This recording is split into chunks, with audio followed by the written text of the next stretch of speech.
Halo Sobat Cospreneur, kembali lagi bersama saya Iwan Kendrianto di channel You Business Cost. Apa sih kaitan antara Feng Shui dengan bisnis properti cost? Berhubung di luar sana banyak banget channel yang membahas mengenai Feng Shui sehubungan dengan bisnis properti cost. Nah, di video kali ini, sebagai salah satu praktisi Feng Shui yang menerapkan Feng Shui di dalam bisnis properti cost, saya ingin mencoba meluruskan beberapa hal supaya tidak simpang siur dan tentunya Sobat Cospreneur tidak salah dalam mengartikan Feng Shui di dalam bisnis properti cost tersebut.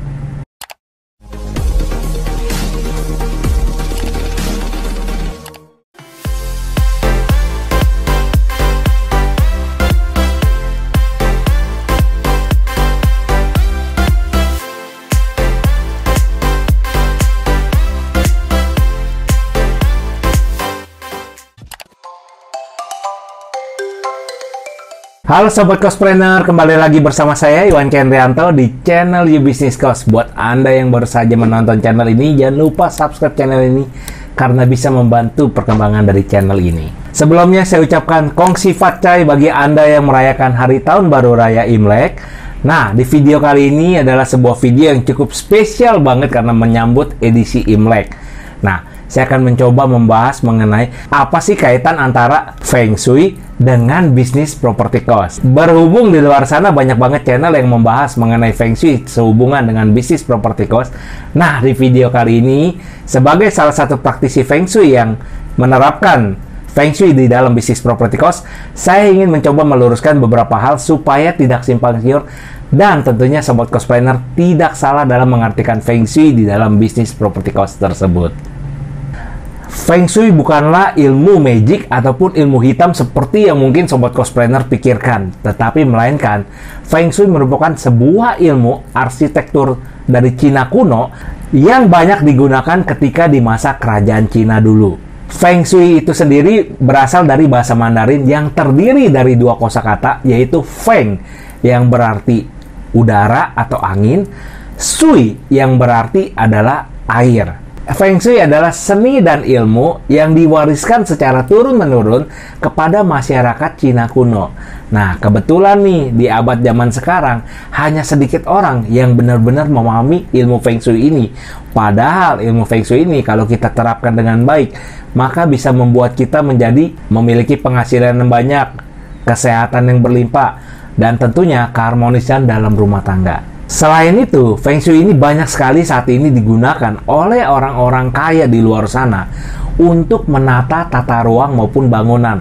Nah, kebetulan nih, karena kita memahami ilmu Feng Shui ini, sehingga kita bisa menggunakannya untuk menata ruangan maupun tata bangunan yang ada di bisnis properti cost kita. Nah, cukup menarik kan?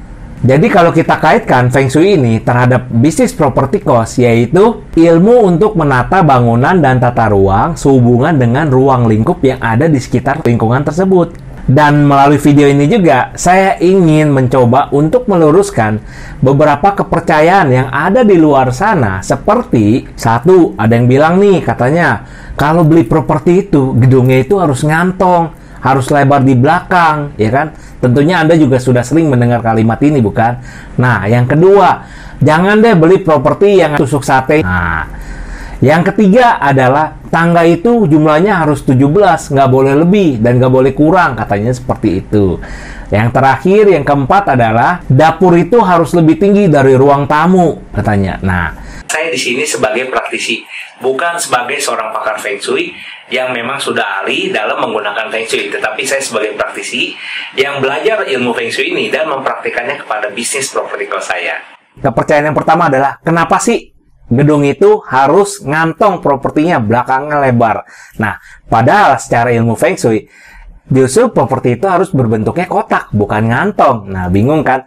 Mungkin kalau tanahnya ngantong nggak masalah, karena bisa mendapatkan space, misalkan untuk area parkir, untuk kolam renang, dan sebagainya.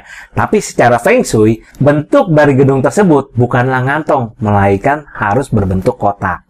Nah, yang kedua adalah, nggak boleh properti itu tusuk sate. Nah, ini juga harus dilihat lagi nih, secara Feng Shui-nya, cocok nggak orang ini memiliki hadap arah properti yang memiliki tusuk sate. Contohnya, saya pribadi, kos-kosan saya dan beberapa bisnis saya malah lokasinya tusuk sate dan ramai. Nah, jadi bingung kan?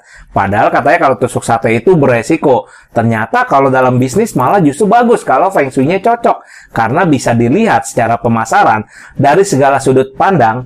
Kita kalau naruh neon box ataupun banner, itu semua orang bisa melihat tempat kita ataupun promosi dari usaha kita. Nah, jadi harus dilihat lagi dulu nih secara feng shui-nya cocok atau enggak. Yang ketiga adalah jumlah tangga harus 17 katanya. Memang benar jumlah tangga itu harus 17. Tapi Anda tahu nggak kenapa sih harus jumlahnya 17? Karena berdasarkan Feng Shui untuk menghitung anak tangga, itu biasanya menggunakan kelipatan 5 ditambah 1 atau 2.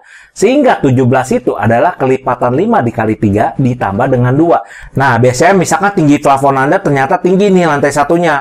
Tangga lantai 2 Anda kalau 17 malah nggak cukup, nggak bisa naik ke lantai 2. Nah, ada solusinya. Mungkin tangga dengan jumlah 22 bisa menjadi alternatif Anda. Karena 22 juga masih masuk dalam rumus Feng Shui untuk menghitung tangga. Yang terakhir, yang keempat, kepercayaan yang beredar di masyarakat adalah dapur itu harus tinggi dari ruang tamu. Nah, mungkin Feng Shui untuk rumah tinggal bisa kita gunakan kepercayaan ini.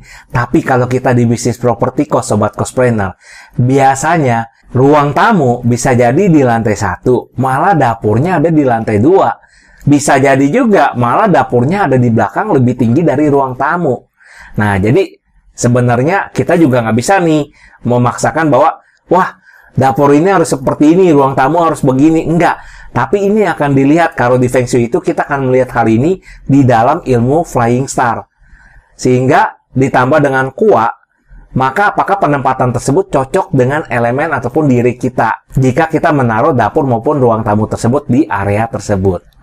Nah, untuk mempelajari dan menemukan jawaban yang pasti untuk bisnis properti kos ataupun tempat tinggal Anda terhadap Feng Shui, saran saya Anda bisa mencari konsultan Feng Shui ataupun pakar Feng Shui yang Anda percaya di luar sana untuk membantu Anda menghitung kaitan antara ramalan Shio, Feng Shui terhadap bisnis properti kos yang Anda beli ataupun sedang Anda ingin bangun, sehingga Anda bisa mendapatkan gambaran yang lebih pasti, bukan hanya sekedar mempercayai mitos-mitos ataupun fakta-fakta yang beredar. Karena Feng Shui yang sebenarnya itu biasanya mereka akan melakukan perhitungan dan analisa terhadap kuat tanggal lahir Anda, Flying Star Anda, elemen diri Anda, dan bahkan biasanya akan memperhitungkan arah mata angin dari gedung properti Anda, kemudian akan menghitung dari Shio Anda, baru digabungkan dan hasilnya tersebut akan memberikan Feng Shui yang terbaik untuk diri Anda dan bisnis properti kos Anda. Nah, sekian video dari saya. Sampai jumpa di video berikutnya. Jangan lupa untuk support channel ini dengan cara subscribe dan share video ini jika Anda merasakan bermanfaat tentunya. Saya Iwan Kendrianto dari YouBusiness Coach. Penghasilan aman, pensiun nyaman. Sampai jumpa di video berikutnya. See you!